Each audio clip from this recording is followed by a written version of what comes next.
person who is not disturbed by the incessant flow of desires that enter like rivers into the ocean, which is ever being filled, but is always still, can alone achieve peace, and not the man who strives to satisfy such desires.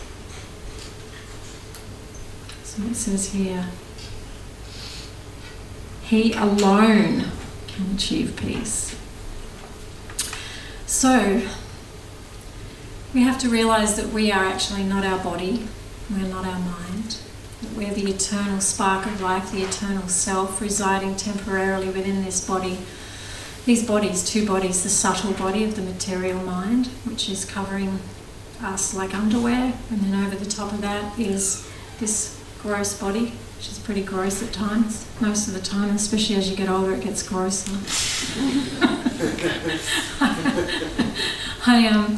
I got up one morning and we had a really big weekend here. Like every weekend is like that. It takes me a week to recover. and I'd been standing up all day, so I was like walking to the mirror, and it's like, oh my God, I don't know who put the mirror there just as you walk into the bathroom. It's like I got up out of bed and started walking, and I went, oh my God, what is that? And then I went, aham brahmasmi, I'm not the body. Thank God for that. So, yeah, don't let it get you down. It's a revelation in so many ways. We're not the body and we're not the mind. We're an eternal spark of the Supreme Soul, an eternal spiritual being, known as an Atma or a Jiva, many different names for the spiritual being within.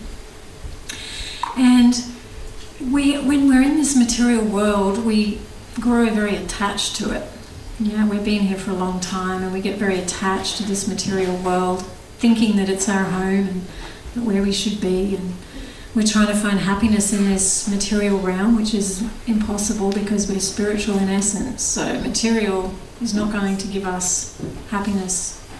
It's not going to satisfy the spiritual the spiritual energy. It's totally different. There's two distinct energies, material and spiritual, and we are material. We are spiritual, so the material is not going to go deep enough to actually satisfy us.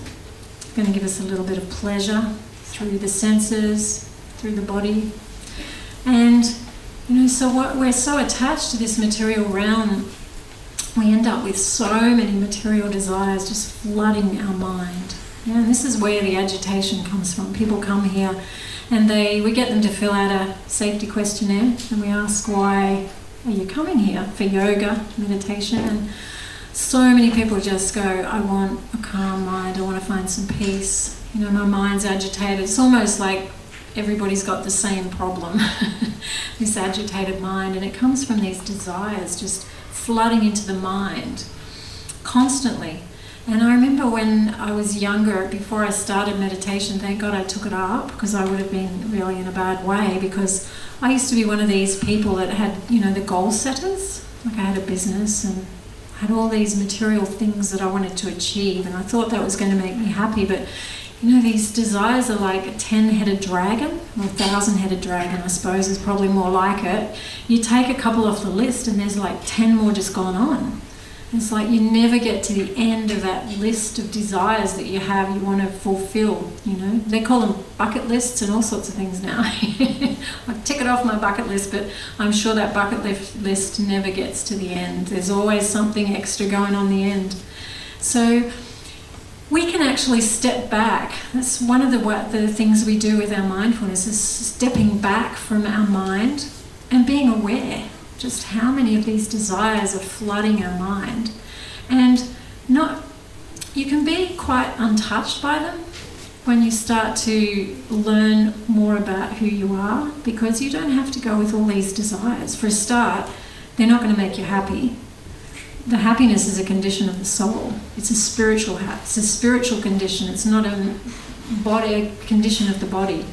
You can get pleasure from the body, but pleasure from the body and that inner happiness that we're all searching for is completely different. You can be pleasuring your body constantly and be suicidal. You can just Google it. There's a whole heap of actors and actresses who have been there, done that. They have had everything and they're suicidal. Yet they can have everything they could possibly want materially, and they feel suicidal within, and a lot of them do commit suicide.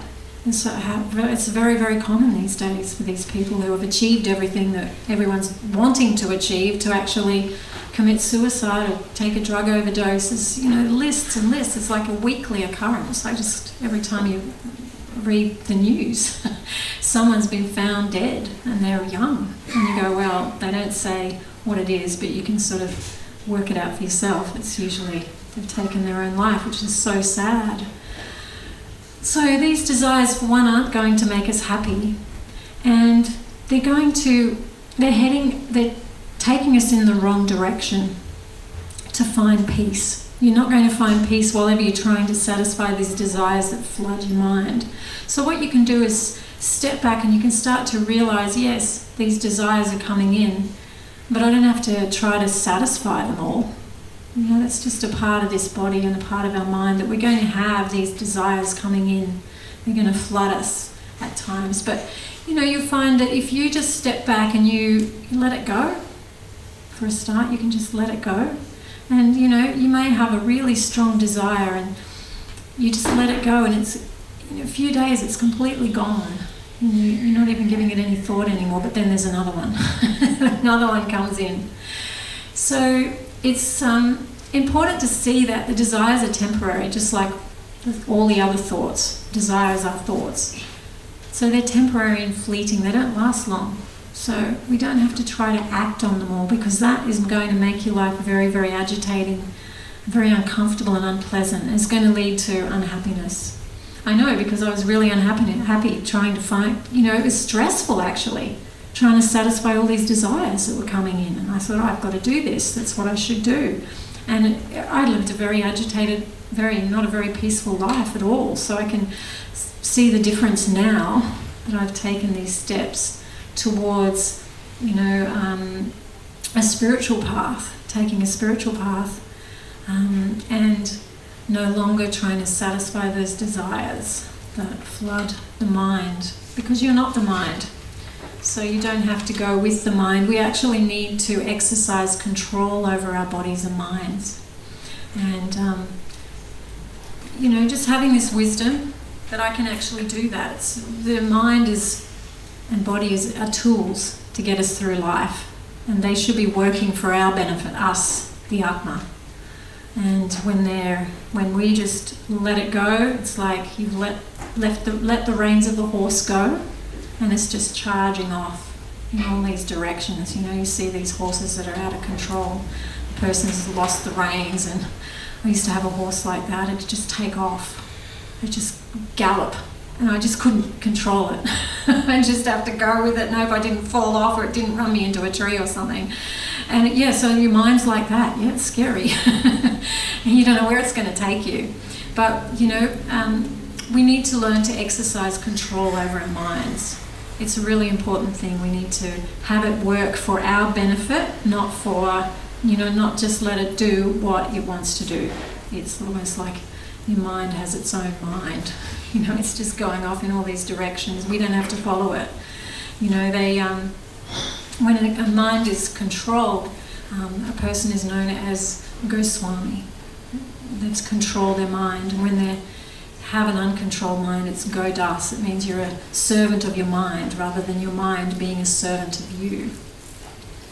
So we need to turn that around and realize that, yes, we can actually control the mind. And if we start to exercise a little bit of control, just a little bit, taking some baby steps and going, okay, I'm seeing that I have this desire now. I know that this desire is not going to make me happy. I'm just going to let it go. So, as it says in here, that the person who is not disturbed by the incessant flow of desires that enter like rivers into the ocean, which is ever being filled, but which is always still, can alone achieve peace, and not the man who strives to satisfy such desires. So being in the material world, having a material mind and body on, it's just, you're going to have these desires coming in, but we can be untouched by them. We can step back and not be disturbed, and we can be like the ocean. Rivers all over the world are flowing into the ocean, yet the ocean is completely undisturbed by all these rivers flooding into the ocean. We need to be like that. And there's a good solution here.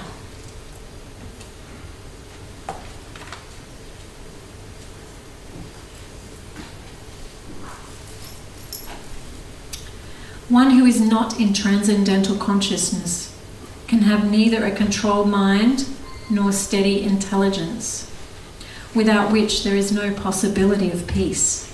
And how can there be any happiness without peace? So we need to cultivate transcendental or spiritual consciousness. So it's described that, if we immerse our minds in transcendental sound, these spiritual sound vibrations that we've been singing tonight, you can also do them on beads, or you can do the mantra breathing. They're all ways that we can bring this mantra into our lives. Even playing CDs or tracks on your devices, having that constantly going, it's amazing the difference they'll make to your life.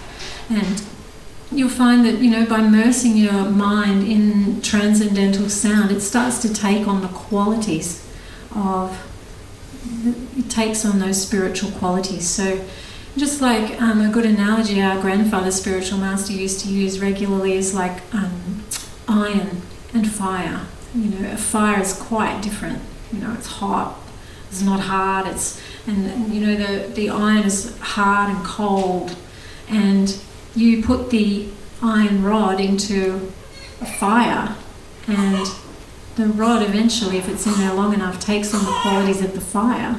It becomes red hot. It even turns to liquid if you leave it there long enough. You can light fires with it. It takes on the qualities of the fire, yeah? So it's like that with our mind. Our mind will take on the qualities, those spiritual qualities of that spiritual sound. And when we have that spiritual sound regularly happening in our lives, you'll find that your material desires start to dissolve away. They won't harass you.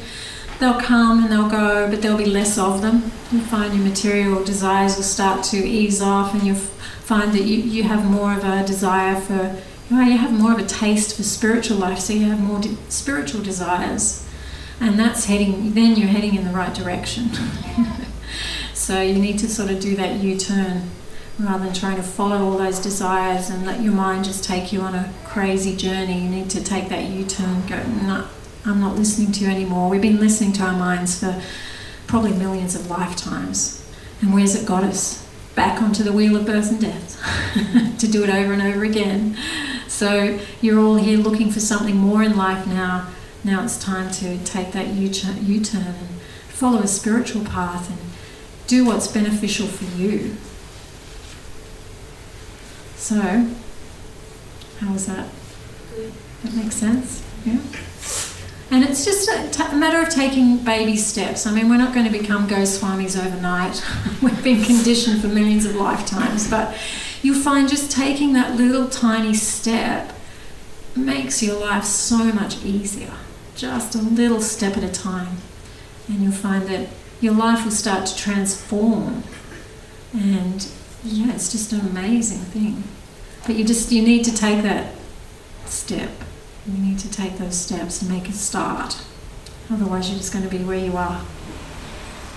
And obviously you're all here because you want something more in life.